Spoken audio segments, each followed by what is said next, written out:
Hey everyone, I hope this podcast and my blog and books have been helpful resources for you and will continue to be. But if you've been struggling with a chronic health problem and are feeling stuck, consider coming to work with my team and me at the California Center for Functional Medicine. We work with patients all over the US and have experience treating a wide range of conditions, including GI problems, autoimmunity, hypothyroidism, cognitive mood and behavioral issues, weight gain and metabolic dysfunction, and more. Our unique model teams clinicians with nurse practitioners and health coaches, all of whom are trained in my ADAPT framework approach to provide a high level of care to our patients.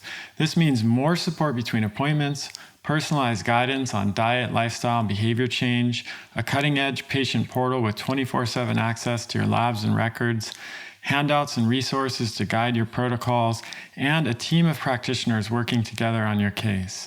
We're currently accepting new patients, so if you'd like to learn more, visit chriskresser.com/become-a-patient. Hey everybody, welcome to Revolution Health Radio. I'm Chris Kresser.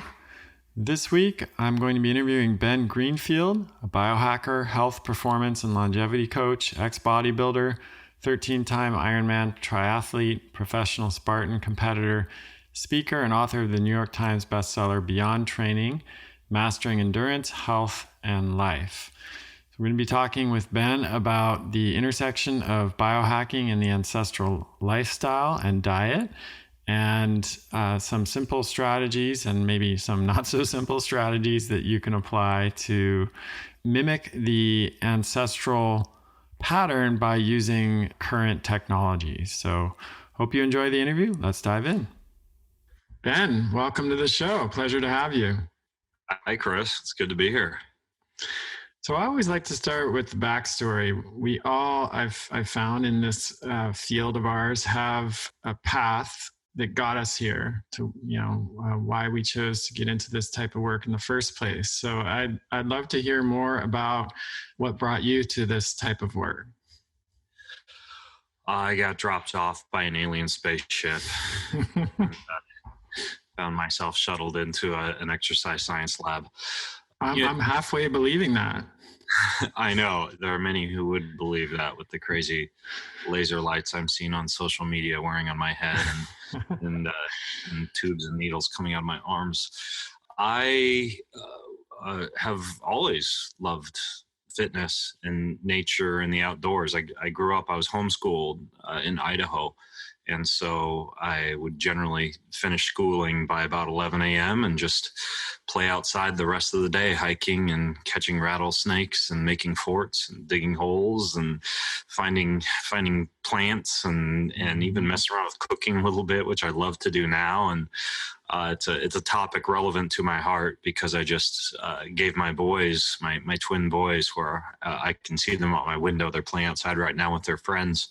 And I just gave them the option to drop out of sixth grade, which would normally begin next year, and start unschooling. And so they'll kind of follow a similar path as I had when I was a boy.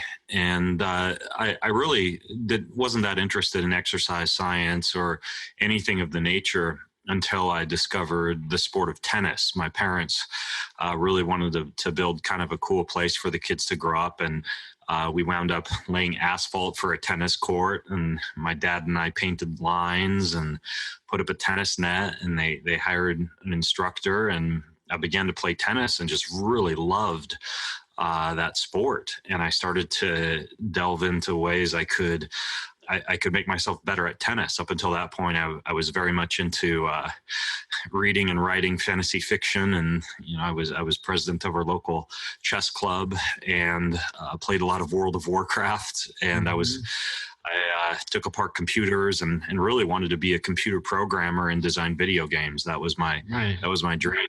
And I began to run up the hills back behind the house, and my dad brought me down to the sporting goods store and bought me my first little pair of 10-pound dumbbells that I didn't have any clue how to use. I remember my first exercise, I'd lay on my stomach on my bed and do dumbbell curls, and that seemed to work to make my arm stronger. And no YouTube yet at this point. Yeah, there was no YouTube, nothing like that. I had a little TV in my room, and that was about it. And I even wound up purchasing one of those as seen on TV exercise devices at one point, this old school ab device that you'd put up against your ab, kind of an isometric crunch against, which actually is kind of a good idea, and it worked. And my forays to the library in Lewiston, Idaho, kind of progressed from me grabbing Arthur Conan Doyle and Grimm's fairy tales and all these fiction books I'd voraciously buy and bring home to Tudor Bompa's book on periodization and all manner of different exercise physiology and exercise manuals. And I kind of began to collect equipment and build my own little home gym. I met a few mentors along the way, the Washington State powerlifting champion, who was a friend of my father's, and he kind of taught me a few moves. And then my brother's best friend was a professional bodybuilder, and he taught me a lot of things too about caring for my body and recovery. And eventually I decided I wanted to study exercise science. So I attended University of Idaho and got a degree in kinesiology, which is basically just glorified PE.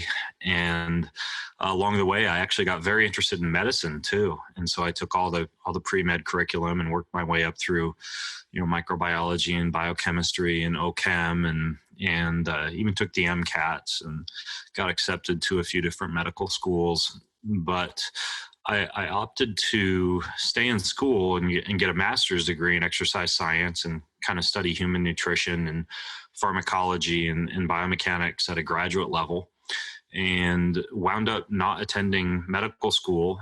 I kind of saw dollar signs and got offered a job in hip and knee surgical sales. So I took that up with the idea that I'd work in the private sector for a little while and then go to medical school after I'd gotten some money and maybe traveled the world a little bit. And I wound up becoming very disinfatuated actually with medicine during my 6 months at that company, which was Biomet. Spent a lot of time shadowing orthopedic surgeons, and up until that point, I'd spent a lot of time in ERs and things like that, kind of preparing myself for medical school. But really just being with doctors all day long and seeing that none of them seemed to enjoy their jobs that much. And at that point, I wasn't that aware of alternative medicine or naturopathic medicine or other alternatives, but nobody told me that it was a good idea to go to medical school. And frankly, they all, despite having big cars and houses and boats, seems kind of displeased with life and didn't seem to have much time to spend with their families or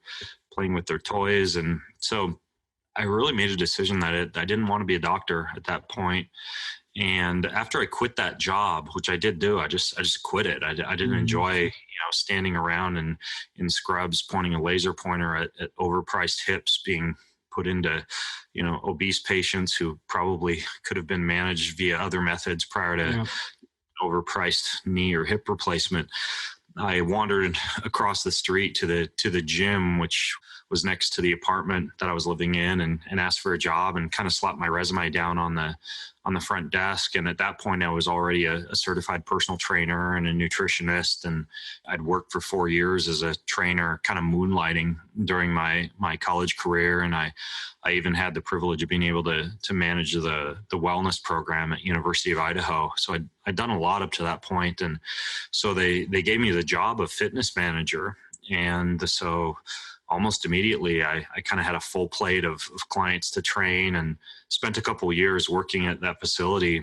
And then I eventually met a sports medicine doctor there named PZ Pierce, who was the head doctor for Ironman, which was kind of cool for me because I was really getting into Ironman triathlon at the time. Up until that point, I'd been very immersed in bodybuilding and also played collegiate tennis. So I was kind of like a power strength athlete and was really, really getting into endurance sports and already doing triathlons, and had done my first Ironman triathlon. And he presented to me this idea of like a one-stop shop for sports medicine, where we would have physical therapists and massage therapists, chiropractic docs, a whole suite of medical professionals, and I would manage the sports performance laboratory, doing exercise physiology tests on athletes and high-speed video camera analyses of gait, and do bike fits, and also continue to train folks as I had been doing, as a personal trainer, and kind of be the nutritionist for the facility as well.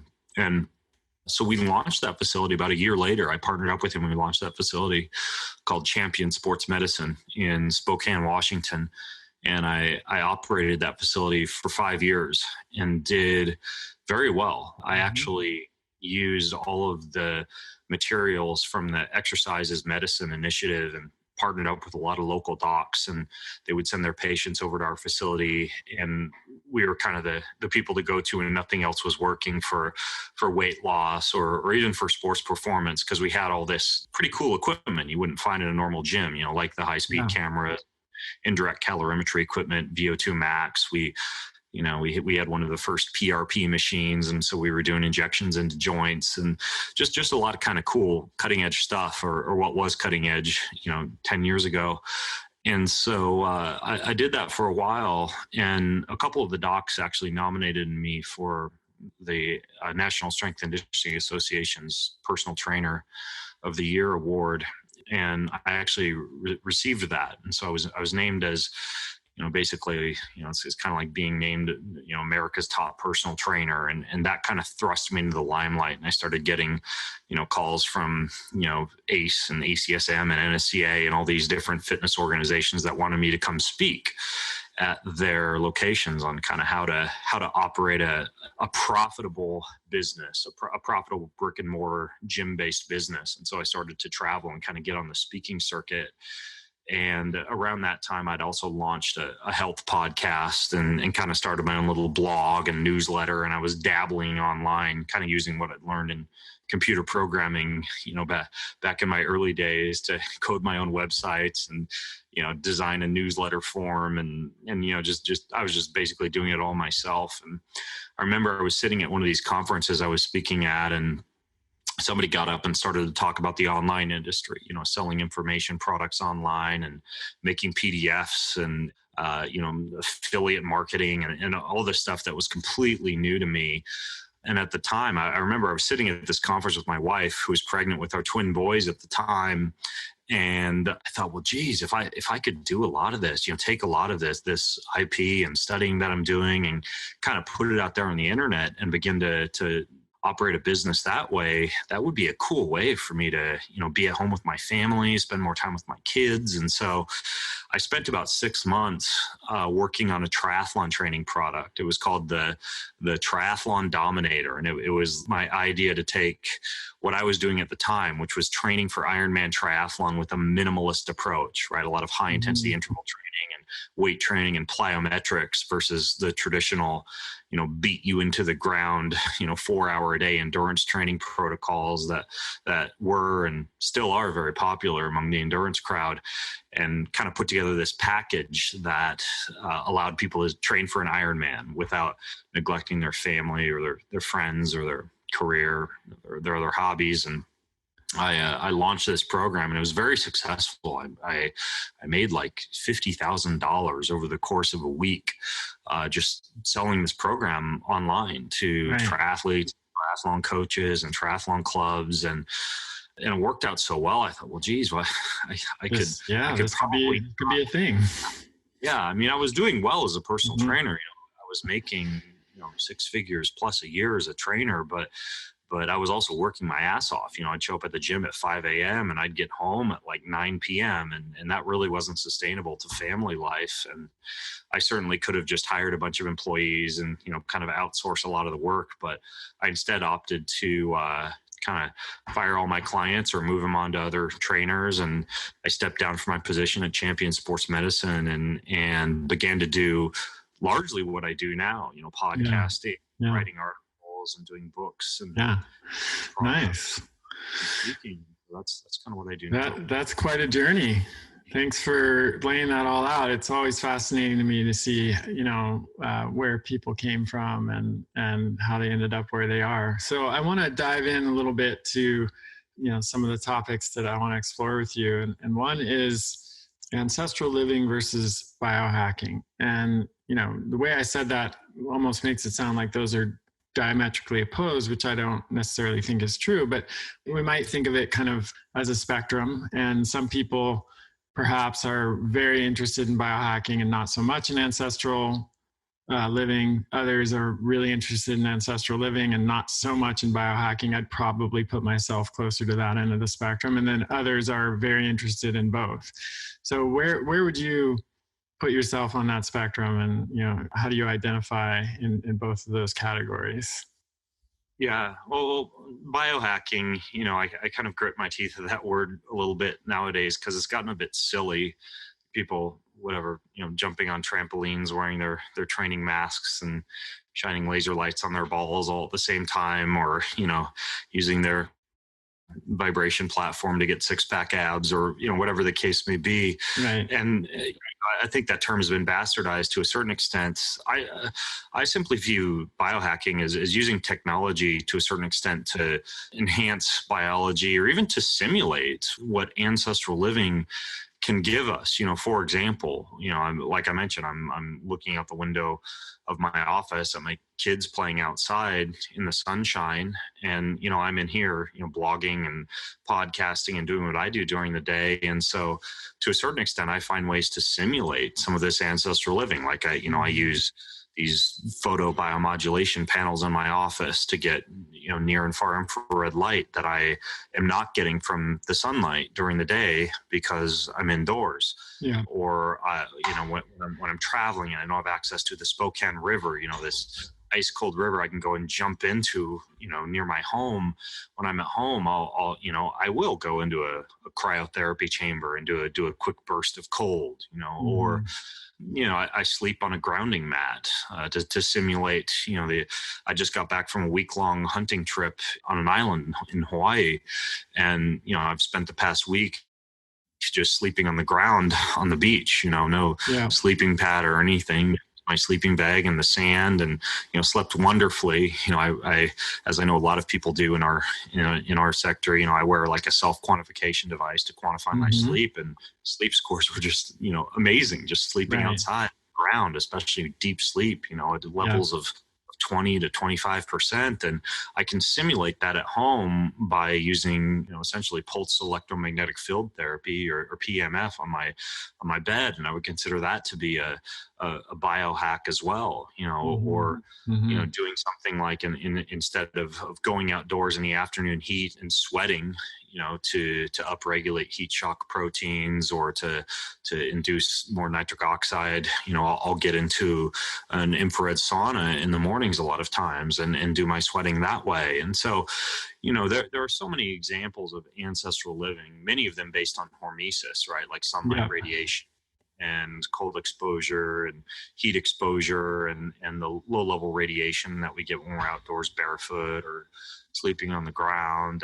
And you can simulate a lot of those hormetic stressors or other effects that we would get from being outdoors or living ancestrally by using a lot of these biohacks, because we do live in a post-industrial era where it can be difficult in many cases to tap into a lot of these things outdoors, or simply relegated to being indoors because of the lifestyle that we've chosen.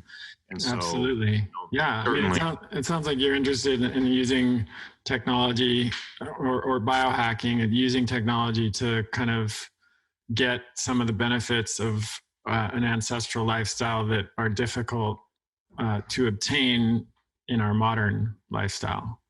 Right. And I think you always need to have a base foundation, right? Like stem cells are very popular right now, going out and getting the adipose tissue extracted from your fat, or the marrow pulled from your bone, and have your stem cells concentrated and re-injected, or using things like exosomes or amniotic or umbilical or placental cells, to do the same thing from some non-autologous source. But I don't think anybody has any business spending $5,000 or $8,000 or $10,000 doing one of those procedures before they've adopted more simplistic methods of enhancing stem cell health. Probably the biggest elephant in the room in that respect being, fasting. Yeah. And so, there are so many things that we can accomplish, getting out in the sunshine, fasting, going on a walk in cold weather, et cetera, that we should be adopting as lifestyle habits before we begin to hop onto Amazon and order a light panel, or buy a membership to a cryotherapy facility. Right. And even those might come before stem cell treatment. But I agree with you 100%. There's so many things we can do just with our diet and our lifestyle, and making even relatively small turns of the dial that can have a really big impact on our overall health. So with that in mind, what are let's say 3 or 4 top tweaks of the dial, so to speak? You mentioned fasting. We've talked a lot about fasting on the show. We could go into that, but if you were to just pick 3 or 4 of these biohacks that get us closer to, that emulate the effects of an truly ancestral lifestyle, what would those be? Yeah, I'd say a lot of them would be based on things that would enhance the health of the mitochondria, or have some type of a hormetic effect, enhance autophagy, for example. And I would say the biggies that come to mind would be cold and heat, some form of earthing or grounding, some type of way to simulate what we'd get if we were drinking like natural spring water rich in minerals. And then some form of light, like in the form of near and far infrared light, or the light spectrum that we get from the sun. So using that type of logic, you could say, some of the best biohacks, so to speak, would be like an infrared and cold tub setup, which I know is becoming very popular nowadays. And I certainly like that idea. I have an infrared sauna and a cold pool, and going back and forth between those two, I absolutely consider that to be an essential part of my week. I'm doing that almost every day. So cold and heat would be 2. The light, like I mentioned, getting some type of a red light panel that you can use, like a near infrared light panel. And then for the grounding or the earthing, some type of grounding mat or earthing mat, or pulsed electromagnetic field unit, which would simulate what you get if you're walking outdoors barefoot or sleeping outside. And then for the water piece, there's a lot of different ways to hack your water, so to speak. But what I do is, I have a well here. I live on about 10 acres of forested land out in Washington, and we're pretty off grid. But I have a well, and even after the water's passed, from the well up through the pipes and gone through a couple of filters that I have, because people think well water is pristine, but for example, I have very high levels of manganese and iron in my well water. So the water passes through a manganese and an iron filter, and by the time it gets into my home, it's been somewhat bastardized from its original underground spring, and so it passes through a structured water filter, which kind of creates something a little bit like the easy water that Dr. Gerald Pollack has made popular in his book, The Fourth Phase of Water, the University of Washington researcher. And so I think drinking some form of structured water or hydrogen-rich water, preferably enriched with minerals, or supplementing that with some type of mineral intake or sea salt intake would be another good move. And once you've done that, you've kind of got your cold, your heat, your light, your earthing, your grounding, your water, your minerals. And I would say that those would all be very good places to start if you're going to kind of outfit your home with some basic biohacks. Yeah, that makes sense. And I like the way you frame that in terms of the elements that are important in an ancestral environment. I want to shift and talk a little bit about fitness. That's a huge part of your background, where you came from, and still your focus today, I know. And I haven't had a lot of people on the show, a lot of experts in fitness on the show. So I want to take advantage of that and pick your brain a little bit. What are, from your perspective, some of the biggest fitness and performance mistakes that you see people making today? Well, if you look at, for example, the blue zones, where we have a disproportionately high number of people living a long period of time and having relatively good health span during that time as well, you don't see a lot of structured exercise. You see a lot of low-level physical activity, typically outdoors in nature. As our friend Mark Sisson would say, kind of moving and then lifting heavy objects like rocks, or pushing wheelbarrows, or building fences, or or gardening or things like that during the day. And then occasionally sprinting, whether that be, a pickup game of soccer or tennis, or, in some cases, some hunter-gatherer societies, or even what I experienced during my recent hunt in Hawaii, those brief forays where your heart rate's very high, you're racing to the top of a hill because the herd of wild goat or sheep or deer or whatever you might happen to be hunting has disappeared over the other side. And you have to do a very fast stalk. And so you're moving very quickly. And so you've got this interval-based training, worked in throughout the day as well. Mm-hmm. And so, you don't see CrossFit boxes everywhere, or this idea that in order to feel good about having exercise at the end of the day, you must have suffered in the gym for 30 or 45 or 60 minutes. And in fact, we do know, based on research, that once you exceed about 60 minutes of intense exercise, or even 90 minutes of the typical aerobic exercise that a triathlete or a marathoner or a cyclist or a swimmer would be doing, kind of not aerobic exercise like walking, but kind of that mid-level aerobic exercise where it's burning a little bit and you're suffering just slightly. We know that once you exceed 60 minutes of the former or 90 minutes of the latter, your risk of mortality actually increases. And so we're kind of in this situation where people are often sitting down for long periods of time during the day, doing a hard workout at the beginning of the day or the end of the day, or both. And that's how exercise is viewed, as this thing that's separate from just life, versus incorporating low-level physical activity during the day. You and I had the video on just before we started recording, and you probably saw me on my treadmill, and I'll typically walk at a very, very low pace, whether I'm dictating emails or dictating an article or speaking on a podcast like this or doing a consult.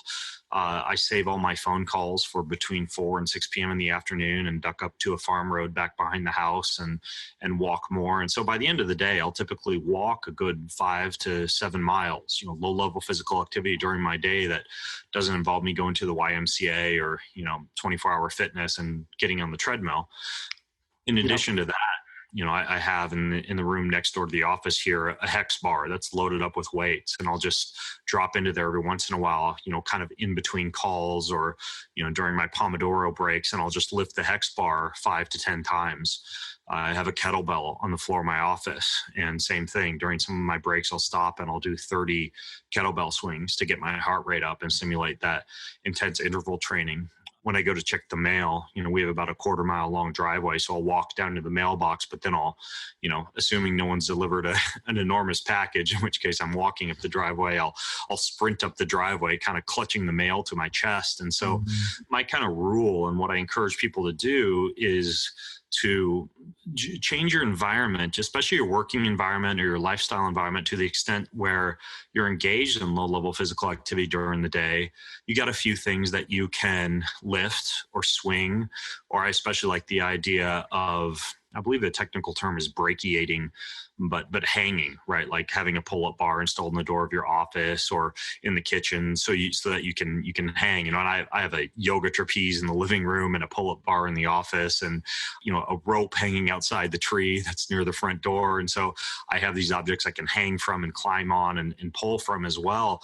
So by the end of the day, exercising in the way that we tend to think of exercise as this packaged hardcore exercise session is an option, not a necessity. And of course, I should clarify that if you have chosen to do, let's say, a Spartan race or a CrossFit competition or a figure competition, or some type of what we would probably consider to be an unnatural form of physical activity, but maybe that scratches your itch. Maybe that's your personal Mount Everest that you want to climb, or the dragon you want to slay. Yeah, you do have to do more. You do have to probably go to the gym and do a formal exercise session that involves you training for that particular activity. But when you think about it, that type of training traditionally has been relegated to the realm of gladiators and athletes and warriors and Olympians.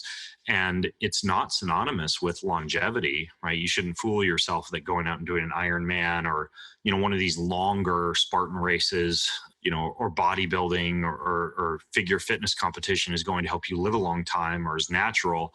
If that's what you've chosen to do, though, and you've accepted the fact that you're sacrificing some amount of health or longevity for performance, yeah, I mean, you're going to need to hit the gym. You're going to need to have some of those suffer fests. But ultimately, in my opinion, the biggest mistake people make is that they don't adjust their life and their working environment and their home environment to allow them to simulate what we would see in a more traditional kind of ancestral movement format. And instead, sit in a chair, work out at the beginning of the day, or work out at the end of the day, Yeah. or both. And that's just not a healthy exercise scenario or mental approach to exercise. No, we know so much about that now from research that where even if, you meet the government guidelines for exercise, if you're sedentary the rest of the time, you're still going to be at increased risk of disease. And it's funny, my setup is pretty similar to yours. I have a treadmill desk and a kind of a split desk. So I'm standing and sitting on one side, treadmill on the other. I've got kettlebells and weights and straps and a bunch of stuff like that. And I alternate, I go back and forth between that, doing those kinds, most days are like that.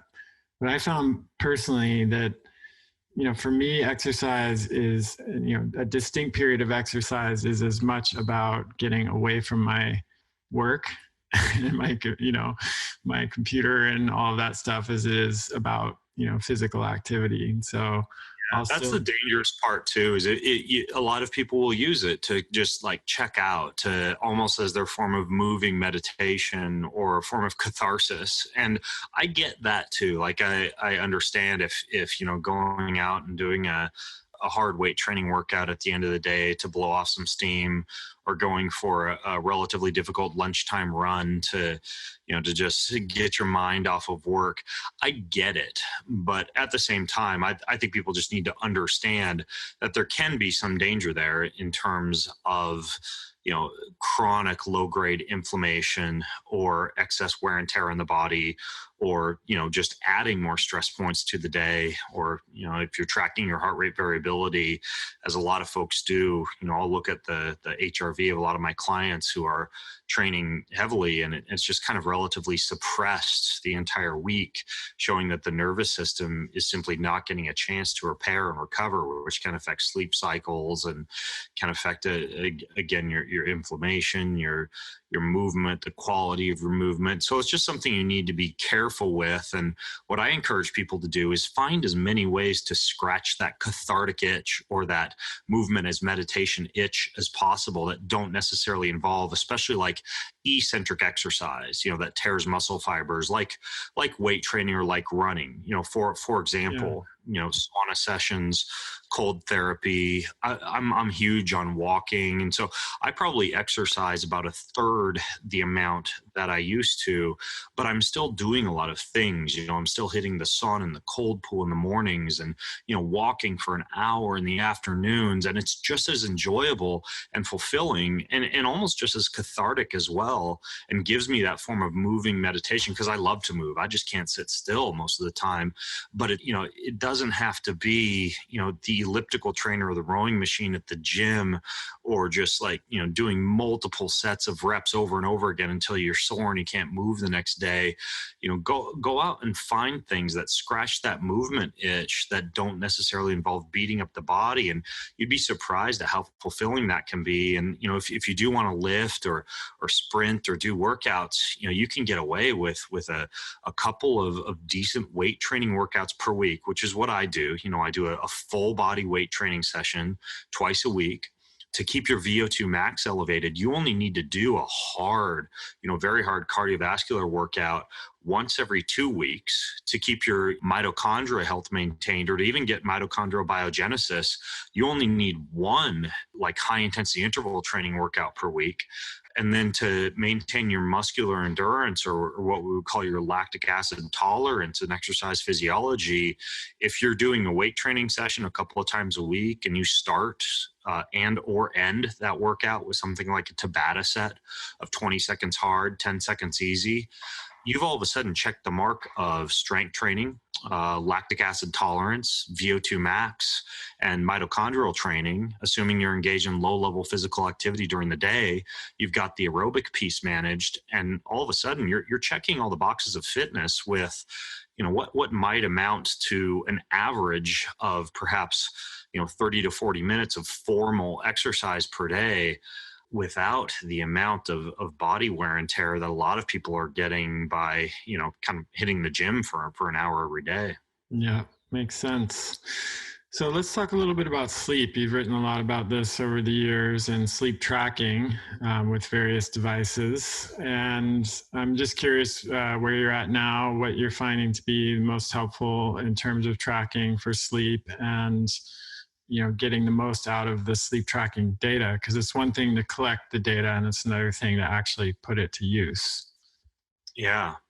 I actually did just publish an article recently on, it's about a 10,000 word article on deep sleep over on my website, because that seems to be the thing that's the most problematic for people is sleeping, but having very low percentages of deep sleep, like 2 to 5%, when in fact something closer to 15 to 20% seems to be better for nervous system repair and recovery and for good sleep architecture. And as far as the tracking component goes, I personally just use the Oura Ring. There are other better ways to track. Some of these newer headbands that track actual brain waves, like there's one called the Dream headband. Those work even better. The problem is that unless you're a back sleeper, the headbands tend to kind of move around during the night. They're difficult to keep on, so I haven't been able to get good data from those. And then some of these mats and, newer mattresses, I know at CES, they showcased a few different mattresses that kind of track your sleep cycles for you during the night. And the problem with those is they tend to often be accompanied by high amounts of dirty electricity. You usually have to have Wi-Fi switched on, or you're sleeping with Bluetooth on during the night. I tend to treat the bedroom relatively electricity free as much as possible. I actually have a kill switch installed in my kids' bedroom and in my bedroom, where you can just turn off all the electricity during the night. And the only thing that I have plugged in during the night is that PMF mat that I sleep on that has a little dirty electricity filter built into it, and then an essential oil diffuser. And those are all plugged into a dirty electricity filter in the bedroom. So I try to limit the amount of EMF, especially in the bedroom. And we also don't have Wi-Fi. I just plug everything in via Ethernet cables in the house. So if you want to connect to Wi-Fi, it's kind of annoying until you get used to it, but you just have an Ethernet cable and Ethernet to FireWire adapter, or Ethernet to USB adapter, and you just plug in your laptop or your computer in whatever room of the house that you happen to be in.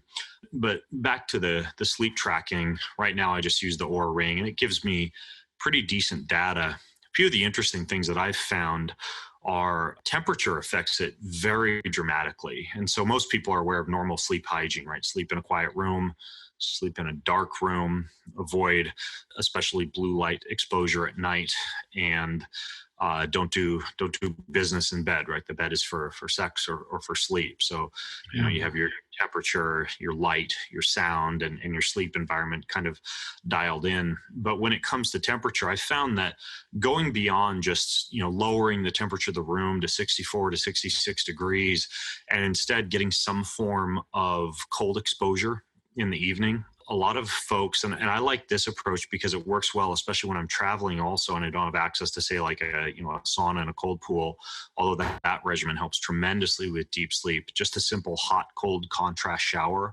which involves 5 minutes of 20 seconds of cold and then 10 seconds of hot. And you do that 10 times through for a total of 5 minutes. That dramatically affects deep sleep if you do that sometime in a couple of hours leading up to bed.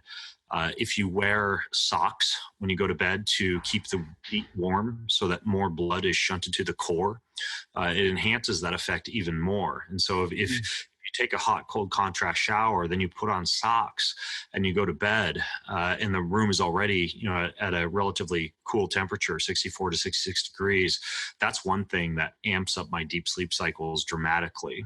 This might not be something accessible or affordable for a lot of people, but I also have one of these chili pads on under my top sheet of my mattress. Yeah. And so that circulates I have it set as low as it can go, which I think is 55 degrees. Yeah. So it circulates 55 degree cold water under my top sheet while I'm asleep. And that enhances it even more. So that's one thing. Another is CBD. And there's been a lot of research on CBD for anxiety and for sleep.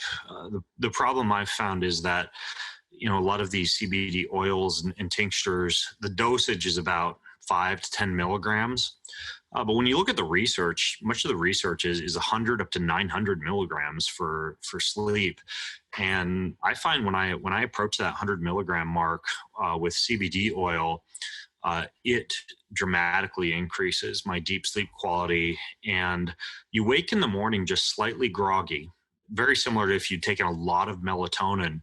But if you just get up and, it wears off, you have your cup of coffee, within about 20 minutes, you feel just fine. And whereas I found THC to actually decrease deep sleep percentages, CBD in isolation, especially these higher doses, seems to help out quite a bit. So that's another protocol that I'll do in addition to the cold is I have a little CBD dropper, and I'm kind of brand agnostic because there's so many different brands out there now. Yeah. But I'll use whatever brand of CBD I happen to have around the house, and take a higher dose of that, and that also seems to help out quite a bit. And then if I could throw one more at you, I have replaced all the bulbs in my home. For a while, I was kind of into the whole biological LED thing, which there are companies out there that will make bulbs, LED bulbs, that can be either high amounts of blue light for areas where you want to be more awake and alert, like a gym or an office, and then bulbs that have lower amounts of blue light for areas of rest, like the master bathroom and bedroom or the kids' bedrooms. But the problem is I actually had a building biologist visit my home and kind of walk through with not only things that detect, the amount of microwaves or the amount of radio waves or signals coming in from cell phone towers or other forms of electricity that could be disrupting your physiology during the day or your sleep during the night. He tested the flicker from a lot of these LEDs, and very similar to a computer monitor flicker, they all produce quite a bit of flicker, which is irritating to the eyes and can be damaging to the retina long term, and can also affect sleep architecture.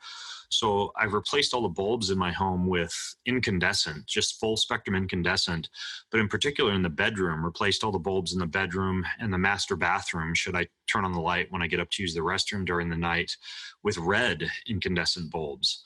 And that had a pretty big impact on sleep cycles as well. I can still see, but it's pretty much the same as firelight. And so in the bedroom, it's all red incandescent bulbs. And that bulb replacement seemed to help out quite a bit as well. So those are a few of the discoveries I've made of late when tracking my sleep cycles, is the hot-cold contrast shower or some type of sauna cold pool, back and forth therapy, sometime in the few hours leading to bed, like after dinner, for example, the use of higher dose CBD, and then also installing red incandescent bulbs in the bedroom. Nice. Yeah, those are tips that I think will be helpful for people. And I found, as I imagine you have in working with clients, like certain ones will make a bigger difference for some people than others. So it pays to experiment a little bit and see what really leads to the biggest shift. For me, temperature is one of the biggest. Like that's one of the things that I don't like about travel, is less control over the temperature of my environment, and not having like the cooling pad, and just, if the HVAC system in the hotel or whatever is not working properly, that will torpedo my sleep more than anything else.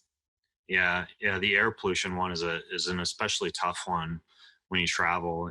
There's not a lot you can do about it. So I've found that some hotels, in a similar manner as when I travel, I always have my little Whole Foods shopping list, and I'll have the Uber drop me off at Whole Foods, and I'll typically, buy them a little snack in Whole Foods while they wait outside, and I'll go in and grab my, my Pellegrino and a few cans of sardines, a couple of avocados, some coconut yogurt and a few other things for the hotel room. But I always call ahead and make sure they have a mini fridge.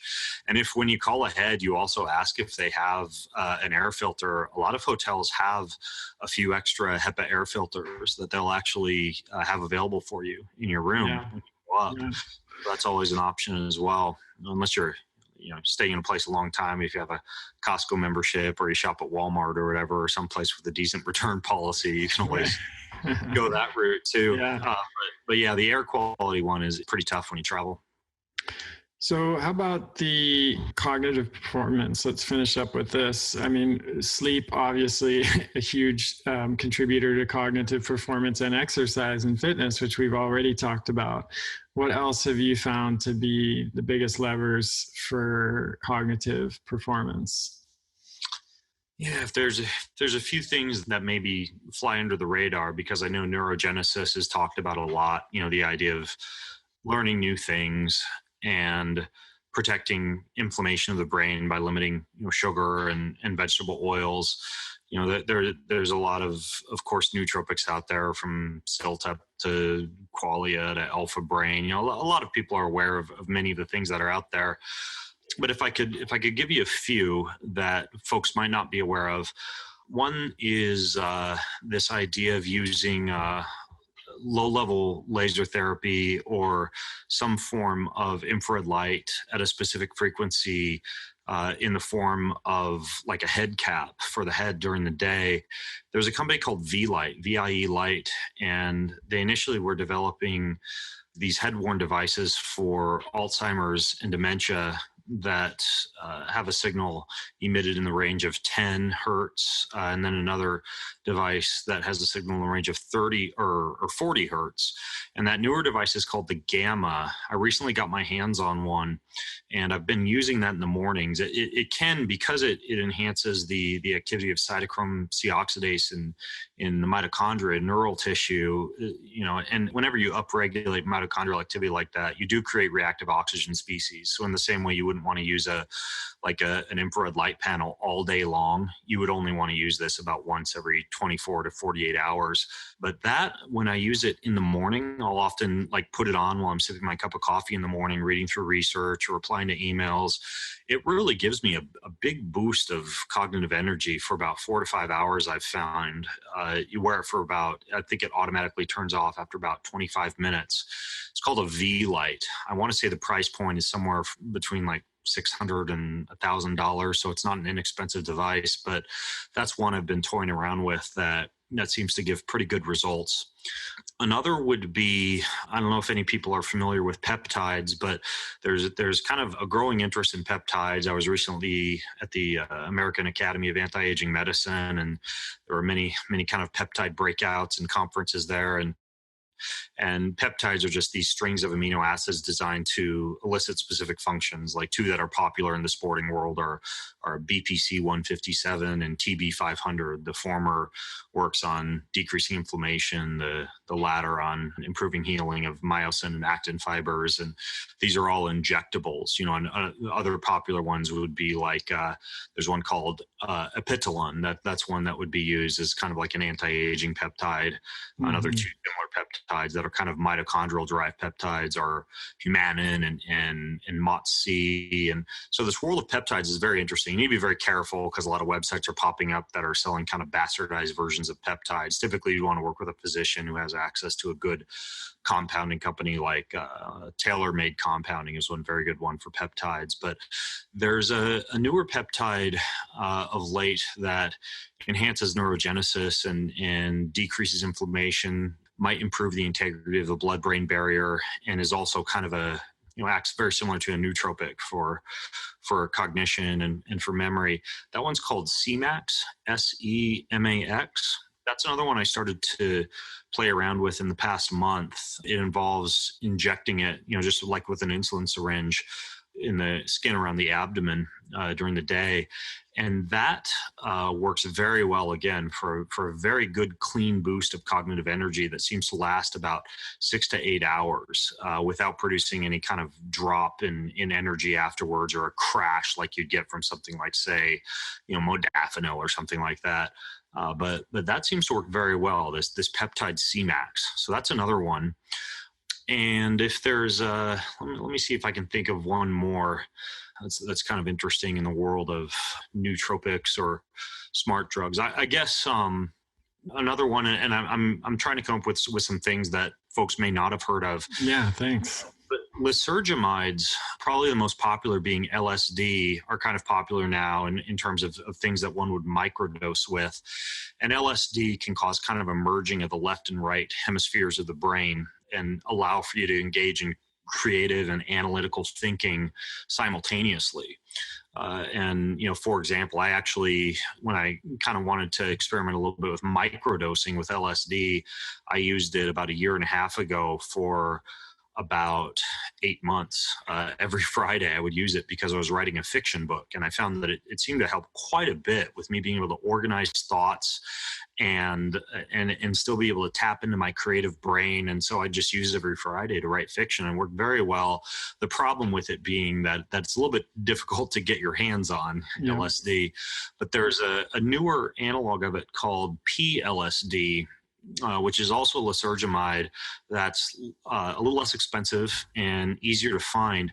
And there's a website called Lysergy. I think it's just LYSERGI, where you can buy this stuff called PLSD, and in very small amounts. And you want to be careful because you do get a little rush of serotonin and dopamine, and you don't want to create some kind of a neurotransmitter imbalance with frequent use. But used every so often for days in which you want some really good kind of creative / analytical thinking, using a very small amount, like 10 to 20 micrograms, which is nowhere near like a trip dose of LSD.